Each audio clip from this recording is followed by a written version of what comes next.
అపోహలన్నీ అంటే ఏదో జరిగిపోతుంది అనేటువంటి ఒక అంశాన్ని లేవనెత్తడం జరిగింది.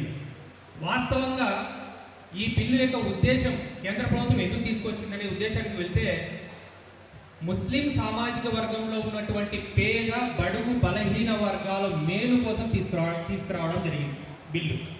ఈ విషయం చెప్పకుండా అసలు వక్ఫ్ అంటే ఏంటో తెలియకోకుండా దానివల్ల ఈ చట్టం వల్ల మనకు ఏం నష్టము లాభము తెలియజెప్పకుండా కేవలము డైరెక్ట్గా మనకు ఏదో నష్టం జరుగుతుంది దీన్నే తీసుకెళ్తున్నారు.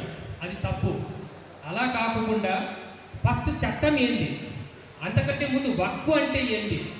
ఇక్కడ చాలా వరకు ముస్లిం మైనారిటీ సోదరులు ఉన్నారు, వాళ్ళని నేను ఒక్కటే అడుగుతున్నా, వక్ఫ్ అంటే ఏంటి అనేది పూర్తిగా ఎవరికైనా తెలుసా అండి? ఎంతమంది తెలుసు? ఒక్కసారి చేసి వెళ్తారా? వక్ఫ్ అంటే ఏంటి? మహిళలు కూడా ఉన్నారు, ముస్లిం మైనారిటీ సోదరిమణులు. వక్ఫ్ అంటే ఏంటి తెలుసా ఎవరికైనా?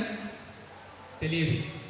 ఇక్కడ మనలో ఉన్న మనకే తెలియకపోతే ఇంకా పేద బలహీన వర్గాలు ఉన్నారు, అసలు వాళ్ళకు అక్షరం ముక్క రాదు, వాళ్ళకు మనం ఏం చెప్తే అదే పాపం, అంతకుమించి ఏమీ తెలియదు. అలాంటి వాళ్ళని తీసుకుపోయి మనము ఈ చట్టం మనకు చాలా నష్టం చేకూరుతుంది.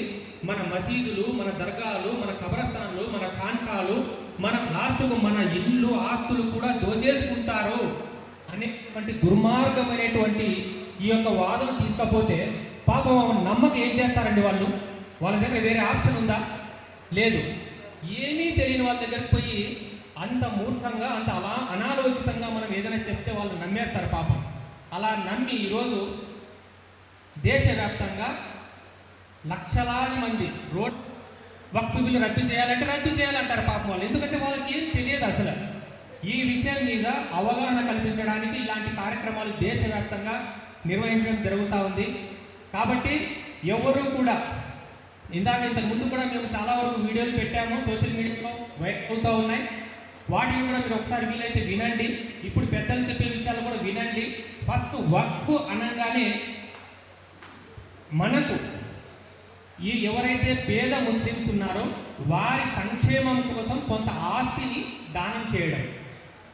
ఆ దానం చేసినటువంటి ఆస్తిని ఎవరు కూడా వారి స్వలాభం కోసం కాకుండా ఎవరు అమ్మడానికి వీల్లేదు, వారి సొంతానికి వాడుకోవడానికి వీల్లేదు. కేవలం దాన్ని సద్వినియోగం చేసుకుంటూ బడుగు బలహీన వర్గాలు, ఎవరైతే అట్టడుగున వర్గాలు ఉన్నారో ముస్లిం సమాజంలో వారి యొక్క సంక్షేమం కోసం వాడాలి. అది వక్ఫ్ యొక్క ముఖ్య ఉద్దేశం. ఇప్పుడు అడుగుతున్నాను, చెప్పండి, ఎవరైనా కానీ ఇంతమంది ముస్లిం సోదరులు ఉన్నారు, సోదరీమణులు ఉన్నారు, ఇంతకాలంగా వక్ఫ్ బోర్డుకు సంబంధించి మనం ₹1 ఎక్కడైనా కూరిందా మనకు? చెప్పండి. ఎవరన్నా నేను వక్ఫ్ బోర్డు నుంచి ₹10 తీసుకున్నాను, లేదా ₹1 నేను లబ్ధి పొందినా అని ఎవరన్నా ఉంటే చెయ్యొద్దని దయచేసి. ఎవరిని భయపడాల్సిన అవసరం లేదు. పోనీ మేము తీసుకోలేదు ఇప్పటి నుంచి మైనార్టీ సోదరులు మాత్రమే దయచేసి ఇంకా ఉన్నారు, మీరు తీసుకున్నారా? మీరు లబ్ధి పొందినారా? మరి చెయ్యొద్దండి. పొందలేదు. ఇక్కడ ఎంతమంది ఉంటే అంతమంది కూడా ₹1 ఇంతవరకు వక్ఫ్ బోర్డు నుంచి వికసిత్ భారత్ ఏర్పడుతుంది అనే ఒక ఆకాంక్షతో తీసుకువచ్చినటువంటి బిల్లు ఇది. బాగా గమనించండి. ఒక సమాజం ఉంది, లేదా ఒక ఏరియా ఉంటుంది. ఫర్ ఎగ్జాంపుల్ ఒక కాలనీ తీసుకోండి. ఆ కాలనీలో కేవలము దాదాపు 500 కుటుంబాలు ఉంటే ఆ 500 కుటుంబాలు 100 కుటుంబాలు మాత్రమే మంచిగా బతుకుతూ ఉంటారు. మిగతా 400 కుటుంబాలు పేదరికంలో ఉంటే ఆ కాలనీ డెవలప్ అయినట్ట, అభివృద్ధి చెందినట్టు కాదు. ఖచ్చితంగా 95% పైన అన్ని కుటుంబాలు అభివృద్ధిలోకి వస్తేనే ఆ ఏరియా, ఆ కాలనీ డెవలప్ అయినట్టు.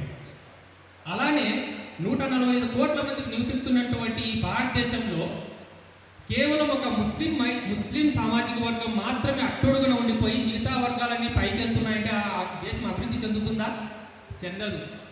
ఆ యొక్క సదుద్దేశంతోనే కేంద్ర ప్రభుత్వము మనకు అవకాశాలు ఉన్నాయి, వనరులు ఉన్నాయి, కానీ దాన్ని సద్వినియోగం చేసుకోకపోవడంతో ముస్లిం సామాజిక వర్గం ఈరోజు అట్టడుగున వెళ్ళిపోయింది, పేదరికంలో మగ్గిపోతా ఉంది అనే ఉద్దేశంతో మాత్రమే ఈ బిల్లు తీసుకురావడం జరిగింది.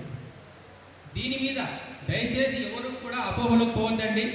ఖచ్చితంగా ఇక మీద ఈ బిల్లు కనుక మనకు పాస్ అయిపోయి బయటకు వస్తే వక్ఫ్ బోర్డు నుంచి ఉన్న ఆస్తులు, భూములు ఏదైతే మనకు